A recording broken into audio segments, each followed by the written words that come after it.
22, Gênesis capítulo de número 50, a partir do versículo de número 22. Gênesis é o primeiro livro da Bíblia, para você que não é acostumado a folhear a Bíblia, mas tem uma Bíblia aí junto contigo. Eu chamo você para ler junto comigo, nesta noite, este lindo texto da Palavra de Deus. Gênesis 50, capítulo de número 22. Diz assim: José, pois habitou no Egito, ele e a casa de seu pai, e viveu José 110 anos. E viu José os filhos de Efraim, da terceira geração, também os filhos de Maquir, filho de Manassés, nasceram sobre os joelhos de José. E disse José a seus irmãos: Eu morro, mas Deus certamente vos visitará, e vos fará subir desta terra para a terra que jurou a Abraão, a Isaque e a Jacó. E José fez jurar aos filhos de Israel, dizendo: Certamente vos visitará Deus, e fareis transportar os meus ossos daqui. E morreu José da idade de 110 anos, e o embalsamaram e o puseram num caixão no Egito. Aleluia. A todos que me ouvem, a gente acabou de ler o fim da história de um personagem importantíssimo para o povo de Deus naquela época. José, aleluia, ele foi um dos filhos de Jacó, aleluia, que Jacó foi um filho de Isaque, aleluia, Isaque foi filho de Abraão.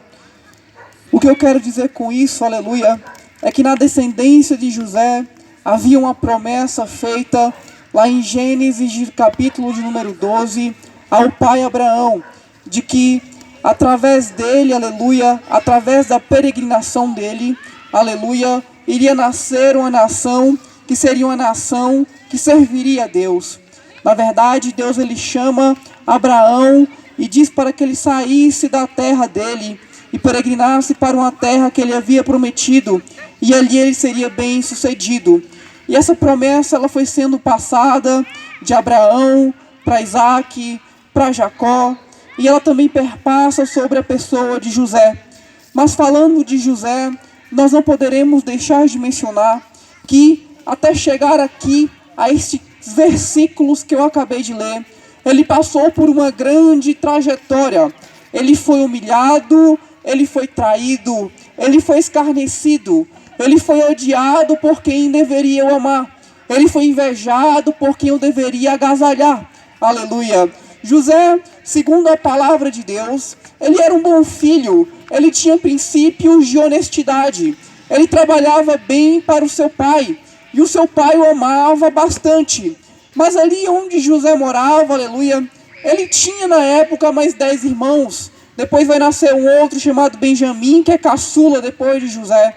Aleluia. Mas ele tinha ali 10 irmãos naquela época, que viam todo o amor que o pai tinha por ele, e invejavam ele de todas as formas. Desta maneira, José ele acabou sendo perseguido pelos irmãos dele ali. Aleluia. E José, irmãos, ele tinha algo que era tremendo. Ele tanto sabia interpretar sonhos, como ele também era um sonhador. Ele sonhava, aleluia, sonhos dados por Deus para a vida dele, e ele levava aqueles sonhos muito a sério. Ele tinha esse dom de interpretação de sonhos, mas também de sonhar com as coisas que iriam acontecer na vida dele. Os irmãos dele invejavam os sonhos que ele tinha, aleluia, invejavam a maneira com que o pai deles tratava ele.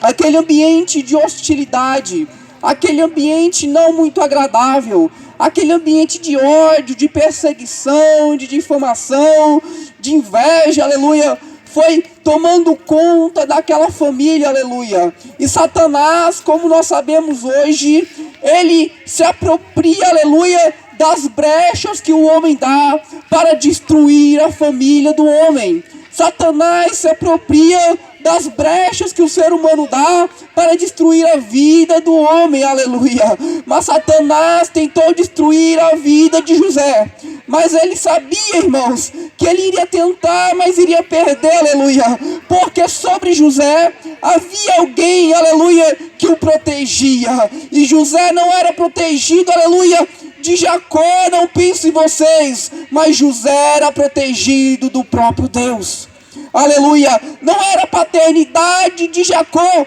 que protegia aquele jovem naquele momento, mas era o próprio Deus, aleluia, que estava lá dos céus olhando para ele, vendo os princípios, aleluia, de honestidade dele, vendo a forma com que ele trabalhava, vendo a integridade dele, vendo a força de vontade dele, e era o próprio Deus que o protegia. Tanto é que quando Jacó, aleluia, em certo momento, ele não consegue mais proteger a José, aleluia, de forma que os próprios irmãos de José, eles vão contra ele, o lançando em um buraco profundo por algum tempo, e depois vendendo aquele jovem como escravo, aleluia, para o mercador daquela época.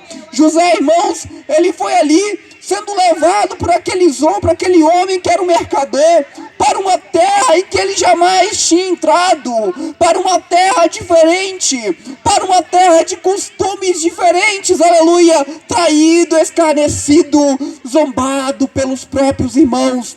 Agora José não tinha mais, aleluia, como aleluia, ser protegido por Jacó. Jacó não tinha mais, aleluia, o cajado, digamos assim, sobre a vida de José. E os irmãos, aleluia, de José contaram uma história mentirosa para o pai deles, dizendo que ele havia sido devorado por uma fera, aleluia. Mas todos nós sabemos, aleluia, que toda mentira contada um dia cai por terra. Não pense você que as mentiras contadas sobre a sua vida, só que as mentiras contadas, aleluia, nesta terra, permanecerão de pé até o último dia. Toda mentira contada um dia cai por terra. Pode ser hoje, pode ser amanhã, ou pode ser no dia do juízo final. Nenhuma mentira permanecerá, aleluia, de pé, porque o dono da verdade haverá de julgar a todas as mentiras, aleluia. Jesus Cristo era o caminho, a verdade e a vida. O reino dele é de verdade, o reino dele é de integridade, aleluia. E ele, quando for julgar como juiz, não deixará que as mentiras permaneçam de pé. Podem contar muitas coisas para você, que não tem nada a ver fazer aquilo, que não tem nada a ver fazer isso, que não tem nada a ver você se entregar ao pecado, que não tem nada a ver você ser um idólatra, que não tem nada a ver você se prostituir, que não tem nada a ver você, aleluia, usar droga, aleluia. Mas as mentiras serão derribadas no grande dia do Senhor. Todas as mentiras serão derribadas. E as mentiras que os irmãos de José contaram ao pai deles, um dia foi derribada, aleluia. Eu já chegarei lá.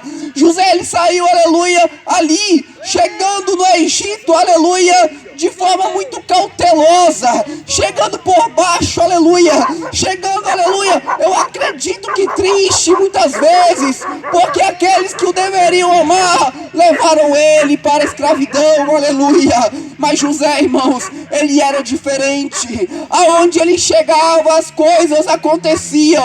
Aonde chegava, o ambiente mudava. Aonde ele chegava, aleluia, Deus colocava a mão dele e derramava, aleluia, as bênçãos sobre a vida dele. E aqueles que estavam ao lado dele, pelo fato de estarem próximos a ele, também eram abençoados. Foi assim, José chegou trabalhando na casa de Potifar, aleluia, e as coisas ali começaram a dar tão bem, que Potifar, aleluia, deu, aleluia, o serviço da casa para José, de maneira que José governava a casa de Potifar, e Potifar não tinha mais nenhuma atividade, a não ser, aleluia, comer ali, aleluia, se alimentar, aleluia, e curtir a sua família, aleluia. Mas um dia, aleluia, a mulher de Potifar, tomada por um espírito de sedução, tentou derribar a José e forjou um estupro, aleluia, para com ele. As pessoas acreditaram, aleluia,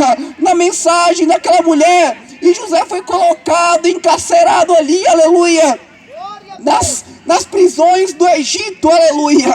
Nós sabemos também que a história conta que enquanto José estava preso ali na prisão no Egito, aleluia, também foram presos um padeiro, aleluia, e um copeiro do rei, que era Faraó no caso. E aleluia, eles tiveram sonhos, irmãos, aleluia.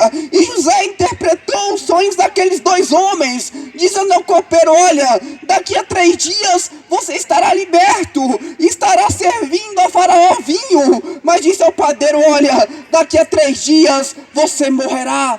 E assim aconteceu. O padeiro, aleluia, ele foi enforcado, aleluia, pelo Faraó. Mas o copeiro voltou, aleluia, aos palácios celestiais e estava ali servindo vinho aos 3 dias, aleluia. José usou o dom dele, aleluia, para pregar algo. Ele usou o dom dele naquele local, aleluia, para, aleluia, que as pessoas pudessem exaltar ao Senhor, nosso Deus.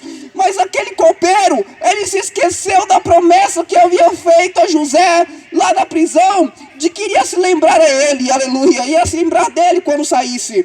Passados 2 anos, Faraó teve um sonho, aleluia, intrigante para ele. Ele teve um primeiro sonho, na verdade, em que ele via 7 vacas gordas, aleluia, saindo do rio. Logo em seguida ele via 7 vacas magras também saindo do rio. E as vacas magras, elas devoraram as vacas gordas. Depois disso, o Faraó acorda, aleluia, e volta a dormir. Em seguida, quando ele está, aleluia, na segunda parte do sono, ele tem outro sonho, aleluia, onde ele vê 7 espigas, aleluia, bem formosas, bem belas, bonitas, frutíferas, aleluia. Mas depois disso, nascem ali nas proximidades daquelas espigas, outras 7 espigas bem magras, 7 espigas que não davam, aleluia, bondade, aleluia, não davam formosura aos olhos de quem olhava. E aquelas 7 espigas magras, elas devoraram as espigas gordas e formosas.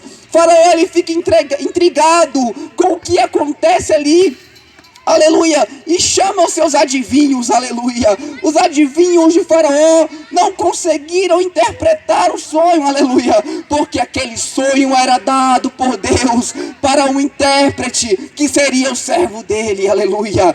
Deus, aleluia, irmãos, quando algo é de uma pessoa, aleluia, ninguém pode tomar, aleluia. Os adivinhadores não puderam tomar a interpretação daquele sonho, porque Deus havia reservado o momento para exaltar o servo dele que estava na prisão. Ali, aleluia, quando o Faraó, ele conta o sonho, o copeiro, ele se lembra e diz assim: olha, Faraó, eu conheço um que pode fazer, eu conheço um que tem aí esse dom de interpretação. Ele está lá na prisão, aleluia, mande chamá-lo que ele vai interpretar. Sabe o que eu começo a entender com isso? Que José, ele tinha currículo, aleluia, frente às pessoas que estavam próximas dele, aleluia. José, ele tinha um bom histórico. José, ele tinha interpretado já no passado sonhos e lembraram dele. Eu te pergunto, daqui a um tempo, do que as pessoas vão lembrar de você? Daqui a 2, 3, 4, 5, 20, 30 anos, do que as pessoas vão lembrar de você? Do que as pessoas vão se recordar de você? O que você está plantando no presente, para que as pessoas olhem para você e se recordem de você, aleluia. José, ele tinha plantado boas obras e se recordaram dele no palácio do rei, porque assim, quando você é íntegro, quando você tem força de vontade, quando você trabalha para Deus, quando você leva os princípios do evangelho com sinceridade, você é relembrado diante do palácio do rei. Aleluia! Quando chegam diante do palácio do rei, quando chegam na sala real, o que dizem de você? Aleluia! O que estão dizendo de você perante o rei? Falaram que José sabia interpretar, e o rei mandou chamá-lo. Aleluia! E quando ele chega ali, ele interpreta aqueles sonhos, aleluia, de Faraó, e diz a ele que haveriam 7 anos de bonança, e depois de 7 anos de bonança, haveria também 7 anos de sequidão, 7 anos de fome, 7 anos de miséria, aleluia. Faraó, ele se deu por convencido de que aquela interpretação era realmente uma interpretação divina, aleluia. E ele acredita tanto em José, aleluia, que ele diz: olha, já que vai haver 7 anos de bonança e 7 anos de fome, eu dou a você a administração do meu reino. Você agora será o governador, para que nós, aleluia, possamos, aleluia, passar por todo esse período e não sentirmos, aleluia, a degradação do nosso reino. Agora, o jovem, aleluia, que está adulto, que havia sido traído, escarnecido, vendido como escravo, ficado como prisioneiro, aleluia, que havia sido caluniado por uma mulher tomada pelo espírito de sedução, está pronto a governar o Egito, uma das maiores nações na época. Aleluia. José, irmãos, ele se manteve fiel ali, e ele foi governar. E o governo dele naquela terra foi um governo próspero. De fato, aconteceu o que ele havia previsto. Vieram 7 anos de bonança, e ele começou a juntar em celeiros. E depois começou a fome. Só que a fome, ela não abateu apenas a terra do Egito. As nações próximas, os povoados próximos, aleluia, as outras, aleluia, terras também foram sendo, aleluia, alastradas pela sequidão e pela fome. Inclusive, a terra onde o seu pai e os seus irmãos moravam foi impactada pela miséria e pela fome. Agora ali na terra, aleluia, de Jacó e de seus filhos não havia comida, de maneira que Jacó manda que os filhos dele, aleluia, fossem ao Egito para buscar comida, aleluia. E quando eles chegam lá, olha que eles encontram, aleluia, o irmão traído, o irmão escarnecido, o irmão zombado, aleluia. Eles não reconheceram ele de primeira, porque aquele irmão, ele tinha mudado em fisionomia, em vestes também, na maneira que ele estava vivendo em outra nação, aleluia. Mas depois de um tempo, eles reconheceram que era o irmão deles, aleluia, resumindo a história. E acontece algo maravilhoso. O coração de José, aleluia, ele foi um coração bondoso. Se fosse uma pessoa, aleluia, tomada pela raiva, tomada pelo ódio, tomada, aleluia, pela raiz de rancor, ele jamais teria perdoado os irmãos dele. Mas em José havia o Santo Espírito de Deus. E onde Deus habita, há perdão. Aonde Deus habita, há perdão. Aonde Deus habita, há perdão, aleluia. Deus não proclama o ódio, Deus não proclama o rancor, Deus não proclama as inimizades, Deus não proclama guerra, aleluia. Antes disso, o nosso Senhor foi escarnecido e levado à cruz do Calvário, mas mesmo assim amou até aqueles que o crucificaram. Aonde Deus habita, perdão, aleluia. E essa é a nossa esperança, porque eu preciso de perdão da maneira em que sou pecador. Você também precisa de perdão na maneira em que você é pecador, aleluia. Todos nós precisamos de perdão porque somos pecadores, aleluia. E todos nós temos que aprender também a perdoar como José aprendeu a perdoar, aleluia. Porque assim, queridos, no reino de Deus, a gente tem que agir com reciprocidade. Aquilo que você quer que façam para você, você tem que fazer pelos outros. Aleluia.